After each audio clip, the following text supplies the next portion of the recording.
সকাল সকাল রেডি হয়ে আমরা তিনজনাই দেখো বেরিয়ে পড়েছি ভোট দেওয়ার উদ্দেশ্যে। হ্যাঁ, তিনজনাই গেছি। মৌন অবশ্য ভোট দেবে না, কিন্তু তাও গেছে আমাদের সাথে।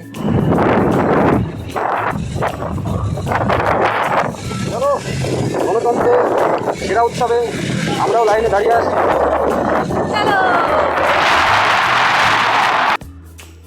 আবহাওয়াটা যেহেতু অনেকই সুন্দর ছিল, মেঘলা ছিল, সেই কারণে কিন্তু কারোরই ভোট দিতে অসুবিধে হয়নি। দেখতে পাচ্ছ কত বড় লাইন পড়েছে।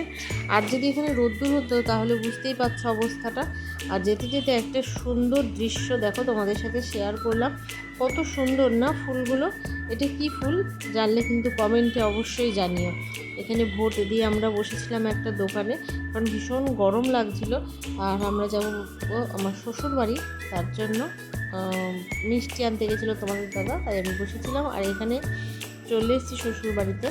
দেখতেই পাচ্ছ কত ফুল হয়েছে এই গাছটাতে। এটা সাদা জবা, আর অনেক ফুল হয়েছিল, সেগুলোর ভিডিও আমরা নিইনি।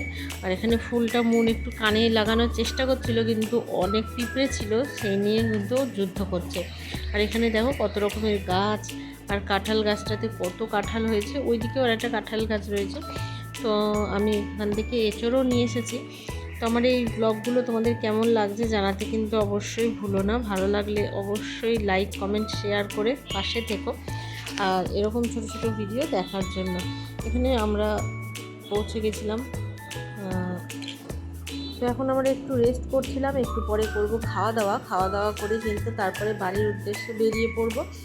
তো সমস্তটা তোমাদের সাথে শেয়ার করা হয়নি, খাবার রেসিপি কী কী রান্না হয়েছিল সেসব, কারণ গল্প করতে করতে কিন্তু অনেকটাই ব্যস্ত ছিলাম আমরা। আর এখানে দেখো ভোট দেওয়া তো কমপ্লিট, আগেই বলেছি।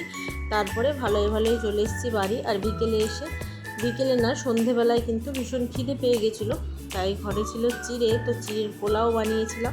যেটা শর্টকাটে হবে সেটাই বানিয়ে নিয়েছিলাম, কারণ বাইরে অনেক মেঘ ডাকছিল, এখনই কারেন্ট যাওয়ার ছিল। তাই জন্য কিন্তু আর আমি বেশি দেরি না করে ঝটপট করে বানিয়ে নিয়েছিলাম একটু চা। আর এখানে দেখো চিড়ে। এটা খেতে না খেতেই কিন্তু জোরে বৃষ্টি নেমে গেছিলো। হ্যাঁ, তবে একটা অবাক ব্যাপার যে কালকে কারেন্ট যায়নি বৃষ্টিটা হলেও। আর কি যে শান্তি পাওয়া গেছে কালকে এই বৃষ্টির জন্য। ভীষণ গরম পড়েছিল, বাইরে দেখতেই পাচ্ছ জলও জমে গেছে, তাহলে বোঝো কতটা বৃষ্টি হয়েছে। আজকের মতো ব্লগ এটুকুই, আশা করি তোমাদের ভালো লাগবে। ভালো লাগলে অবশ্যই একটা লাইক করে দিও। বাই।